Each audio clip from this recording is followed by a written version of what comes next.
여러분 안녕하십니까? 여수 MBC 뉴스데스크입니다. 민주당이 경선을 치를 지역과 후보들을 발표했습니다. 광주 전남에서는 우선 광주 3곳의 지역구 경선 후보들이 정해졌는데요. 주현정 기자입니다. 광주 8개, 전남 10개 선거구 중에서 민주당이 경선을 치를 선거구를 밝힌 곳은 3곳입니다. 광주 동남 갑과 북갑, 북을로 각각 2명의 경선 후보가 발표됐습니다. 모두 현역 의원과 도전자가 맞붙는 구조입니다.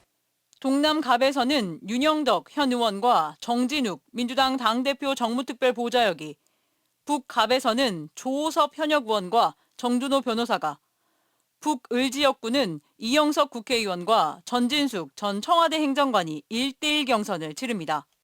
이번 발표에 포함되지 않은 후보들은 어떤 어려운 상황이 오더라도 약속하신 대로 선당 후사의 정신으로 아름답게 승복하시고, 일단 지역 3개 선거구의 민주당 경선 대진표는 완성됐지만 일부 예비 후보가 중앙당 결정에 반발하고 있어 변동 여지는 남아 있습니다. 동남 갑 출마를 준비하던 노형욱 전 국토교통부 장관과 오경훈, 이재명의 기본사회연구소 소장, 북갑의 도전장을 낸 문상필 전 민주당 전국장애인위원장은 각각 재심을 신청했습니다. 북갑의 진선기, 북을의 김세미가, 조현환 예비후보는 공천 배제 결정을 받아들이기로 했습니다.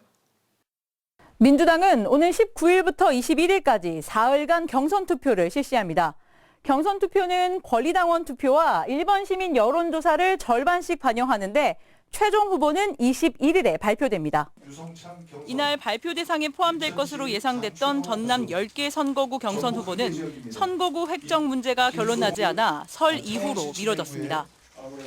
공관위는 현역 의원 평가 하위 20% 통보 역시 다음 주로 연기했다고 밝혔습니다. 경선이 곧 당선인 광주 전남에서는 민주당 컷오프 윤곽이 확정될수록 당내 갈등도 커질 수 있어 폭풍전야의 분위기는 당분간 이어질 것으로 보입니다. MBC 뉴스 주현정입니다. 여수와 순천을 묶어 3개 선거구로 나누는 획정안에 대해 총선 후보들의 반발이 확산하고 있습니다. 순천 광양 곡성 구례갑에 출마한 진보당 이성수 예비후보는 오늘 기자회견을 열고 선거구 획정안 흔들기는 순천 시민들의 주권을 또다시 훼손하고 기만하는 행위라며 민주당이 분명한 입장을 밝히라고 요구했습니다. 또 여수을 김회재 의원도 국회에서 기자회견을 통해 여수를 기형적인 선거구로 만들려는 행태를 용납할 수 없다고 비판했고, 조계원 예비후보도 성명을 내고 여수 순천 가불병 획정안은 민주당이 추구하는 가치와 거리가 멀고 민심의 역풍을 맞을 것이라고 강조했습니다. 순천의 한 아파트에서 100억 원대 전세 사기 피해가 발생했다는 소식 어제 전해드렸는데요. 피해자 상당수가 20, 30대 사회 초년생이어서 대출 이자와 법률 상담 비용 등에 대한 부담이 큽니다. 그래서 순천시가 대책 마련에 나섰습니다. 유민호 기자입니다. 지난주 전세 사기 피해를 주장하는 임차인이 처음으로 한자리에 모였습니다. 참석자는 20여 명. 대부분 사회생활을 막 시작한 20, 30대 청년으로 신혼부부도 있었습니다. 어떤 어려움이 있는지 2시간가량 이야기를 나눴는데 전세 대출이자 등 돈 걱정이 컸습니다. 전세 보증금을 끝내 돌려받지 못하면 집을 경매에 넘겨야 하는데 전세값이 집값을 웃도는 만큼 금전적인 손해를 떠안아야 할 처지입니다. 여기에서 그러니까 이자비, 대출 관련 이자비, 그리고 거기서 또 이제 거주 비용이 또 들잖아요. 그러니까 저의 미래 어떤 경제적인 안정 측면에도 엄청난 손실을. 집을 둘러싸고 민영사상 법적 다툼을 해야 하는 상황. 변호사 선임 등 법률 상담에 들어가는 비용과 시간도 부담입니다. 다들 직장 있고 일을 하는 사람들이라 그래 시간 내는 것도 정말 어렵거든요. 서류 떼는 것도 그렇고. 순천시는 대책 마련에 나섰습니다. 정부의 공식적인 피해자 인정이 우선인 만큼 관련 절차를 신속히 밟기로 했습니다. 국토교통부의 요청에 찾아가는 전세 피해 상담소도 운영할 계획입니다. 저희가 민원인이 있는 곳으로 가서도 상담하는 그런 것도 계획하고 있습니다. 찾아가는 서비스를 하려고 하고 있습니다. 순천 전세 사기 피해자 100여 명은 곧 대책위원회를 구성하고 지역 정치권과 협력해 공동 대응에 나설 계획입니다. MBC 뉴스 유민호입니다. 정부가 2025학년도 의대 정원을 2,000명 늘리겠다고 발표했습니다. 하지만 전남에서 가장 중요한 지역 의대 신설 계획이 이번 발표에서 빠지면서 아쉬움의 목소리가 커지고 있습니다. 박종호 기자의 보도입니다. 보건복지부가 19년 동안 유지되고 있는 전국 40개 의대 입학 정원을 5,058명으로 늘리겠다고 발표했습니다. 하지만 이번 발표에서 전남이 기다렸던 지역 의대 신설 계획은 포함되지 않았습니다. 복지부는 지역 의대 신설 필요성은 공감한다면서도 고려할 사항이 많다며 이번 발표에서 제외했다고 밝혔습니다. 의대 신설은 고려할 사항들이 많습니다. 그래서 당장 결정하여 2025년도 25학년도 입학 정원에 반영하기는 물리적으로 불가능한 측면이 있습니다. 기대감이 컸던 만큼 지역민들의 실망감은 더 컸습니다. 근데 1단계 허들을 넘었으니까, 예, 이제 2단계 허들을 통과할 때 이제 신설할 수 있도록 해야지요. 전라남도 역시 내심 이번 정부 발표에 아쉬움이 컸습니다. 하지만 정부의 눈치를 보듯 이번 정원 확대는 지역의 의료 여건을 크게 개선하고 의사 수가 부족한 전남의 병의원에서도 큰 도움이 될 것이라는 환영문을 냈습니다. 그리고 지역 간 의료 불균형 해소를 위해 전남국립의과대학 신설도 적극 검토해 조만간 확정해 줄 것을 건의하기로 했습니다. 우리 정부 의대 정원 확대에 우리 전라남도 국립의과대학 신설 방침이 반드시 반영이 되도록 최선의 노력을 다하겠습니다. 지역 정치권에서도 의대 정원 확대를 환영하지만 전남 의대 신설 계획을 정부가 조속히 반영해 줄 것을 강력히 요구하고 나섰습니다. 중증 응급 환자의 다른 지역 유출률이 전국 평균의 2배인 의료 취약지 전남. 의료 공백 해소를 위한 전남권 의대 신설이 언제 이루어질 수 있을지 또다시 기약할 수 없게 됐습니다. MBC 뉴스 박종호입니다. 순천시가 시의 얼굴인 상징물을 23년 만에 새롭게 교체했습니다. 지난해 정원박람회 폐막 이후 더 새로운 순천으로 도약하겠다는 다짐을 담았는데요. 김주희 기자의 보도입니다. 순천 그린 아일랜드. 순천의 미래를 상징하는 2명의 어린이가 새로운 시기를 기양합니다. 순천시가 23년 만에 나간 읍성을 모티프로 한 시 상징물을 새롭게 교체했습니다. 새로운 상징물은 세계화 등 순천시가 지향하는 새로운 미래 비전을 담아내고 있습니다. 특히 워드마크 속 S는 흑두루미를, E는 순천의 대표산인 봉화산을 상징하는 등 각각의 의미를 담고 있습니다. 또한 각각의 색상도 순천을 상징하는 자연의 색으로 구성됐습니다. 새로운 시야에는 순천만, 흑두루미, 봉화산 등 지역의 자원과 색을 그대로 담았습니다. 따라서 새로운 시야에는 순천시만의 정체성과 미래 비전을 국내외적으로 강력하게 전달할 것으로 보고 있습니다. 시는 새로운 CI의 선포가 새로운 순천으로 도약하겠다는 다짐을 실천으로 옮긴 시작점으로 평가하고 있습니다. 올해 정원과 디지털 콘텐츠가 융복합된 순천만 국가정원의 재개장, 애니메이션 클러스터 기반 구축, 대자보 도시 조성 등 인류 도시로 도약해 나가기 위한 첫걸음이 될 것으로 기대하고 있습니다.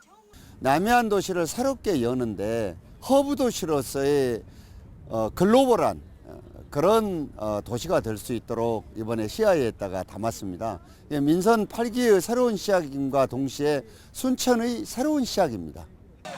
순천 시민들 역시 새로운 CI에 대한 반응은 긍정적입니다. 너무 순천하고는 잘 맞는 것 같습니다. 시야이 아주 멋집니다. 지난해 정원박람회 폐막식 자리에서 더 새로운 순천의 시작을 선언했던 순천시. 새로운 CI를 공개하면서 남해안권 인류도시 순천시의 미래 비전과 목표를 한층 더 구체화하고 있습니다. MBC 뉴스 김주입니다. 순천시 신청사 건립 공사에 따라 도로가 추가 폐쇄됩니다. 순천시는 공사 현장 가설 울타리 설치와 터파기 공사를 위해 오는 8일부터 신청사 준공때까지 장천 2기를 폐쇄하고 9일부터 12일까지는 중앙 1기를 폐쇄한다고 밝혔습니다. 한편 순천시는 오는 2025년 말까지 신청사 건립 공사를 마치고 사무실 입주를 완료할 계획이며 2026년 하반기까지 주차장과 공원을 조성할 예정입니다. 최근 전남을 찾는 동계 전지훈련팀이 코로나 이전만큼 많습니다. 특히 광양은 전국 단위 고교 축구대회의 영향으로 축구팀이 가장 많은데요. 지역 경제에 큰 도움이 되는 만큼 전략적이고 차별화된 지원책들이 눈길을 끌고 있습니다. 최우식 기자가 보도합니다. 올겨울 전라남도가 각종 스포츠팀의 동계 전지훈련지로 각광받고 있습니다. 12월과 1월 2달 동안 952개 팀, 연인원 24만 명으로 역대 최대 규모입니다. 온화한 기후에다 풍부한 볼거리와 먹거리, 우수한 경기장 시설도 한몫을 했습니다. 이 따뜻한 전남 지역을 전지훈련 장소로 택하고 또한 훈련 장소에 있어서 운동장이라든지 도로 훈련 등 최적의 훈련 장소가 아닌가 생각합니다. 전지훈련 인센티브와 식당, 숙소, 사전 예약제를 도입한 고흥군, 팀별 전담 도우미를 지원하는 장흥군, 다양한 치유 프로그램을 제공하는 완도군, 자치단체마다 특화된 전략도 돋보입니다. 축구 전지훈련팀이 많은 광양시는 이들 팀들이 참가하는 스토브리그 진행에 특별히 많은 예산을 배정했습니다. 오는 15일부터 2주 동안 개최될 예정인 제25회 백운기 고교 축구대회가 많은 축구 전지훈련팀을 유치한 것으로 광양시는 해석하고 있습니다. 백운기 축구대회가 전국적으로 명성이 있다 보니까 기량이 좋은 팀들이 저희 우리시 백운기 대회를 참가하고 있습니다. 관광도 조충하는 우리 체육 분야도 저희가 투입 대비 어떤 지역 경제에 미치는 파급 효과가 굉장히 클 걸로. 이번 달과 다음 달 2달 동안 63개의 축구팀을 포함해 육상과 탁구, 수영 등 6개 종목에 걸쳐 174팀, 연인원 3만 8천여 명이 광양에서 동계 전지훈련을 했습니다. 광양시는 이미 코로나 팬데믹 이전 수준을 회복했고 지역경제 파급 효과만 36억 6천여만 원에 이를 것으로 내다보고 있습니다. 지역의 관광체육 인프라를 활용한 동계 전지훈련팀 유치가 일선시군의 차별화된 전략산업으로 새롭게 주목받고 있습니다. MBC 뉴스 최우식입니다. 광양시가 추진하는 어린이 테마파크가 다양한 형태의 가족형 문화공원으로 조성될 전망입니다. 광양시는 최근 가족형 어린이 테마파크 전시 콘텐츠 최종 보고회를 갖고 구봉산 중앙근린공원 안에 들어설 테마파크에는 소재 전문과학관과 실내외 5개 테마로 구성된 상상 놀이터 등을 건립하기로 했으며 올 상반기 안에 착공해 2026년 말까지 완공할 계획이라고 밝혔습니다. 특히 소재 전문과학관은 2021년 과기부 공모사업 선정으로 시작됐고 광양만권 산업단지의 특성을 살린 국내 최초의 소재 분야 전문과학관으로 기대를 모으고 있습니다.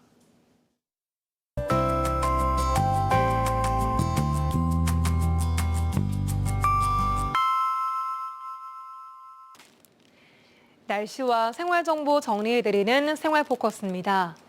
설을 앞두고 과일과 채소 등 신선식품 가격이 크게 뛴 것으로 집계됐습니다. 호남통계청 자료에 따르면 1월 신선식품 지수는 지난해 같은 기간보다 14.9%가 상승했으며 귤과 사과, 토마토 등이 크게 올랐습니다. 전남 도립미술관이 전남과 경남의 청년작가 교류전 오후 3시를 개최합니다. 이번 전시는 다음 달 24일까지 열리며 두 지역 청년작가 14명의 회화와 사진, 영상 등 실험적인 작품을 선보입니다. 여수시 이달의 독립운동가에 정보한 선생이 선정됐습니다. 정보한 선생은 여수국립수산학교 재학 중 1930년 3월 식민통치에 저항하는 비밀결사 독서회를 조직했으며 일본 경찰에 체포돼 징역형을 선고받았습니다. 전남 동부 지역에 오전까지 약하게 오던 비는 그치고 종일 흐렸습니다. 하늘은 내일 오후부터 맑아지겠고요. 내일 미세먼지는 보통 단계로 먼지 걱정도 크게 없겠습니다. 하지만 내일부터는 아침 기온이 영하권으로 떨어집니다. 최저 기온이 영하 1도로 오늘보다 3도가량 낮겠고요. 목요일인 모레는 영하 3도까지 내려가면서 더 춥겠습니다.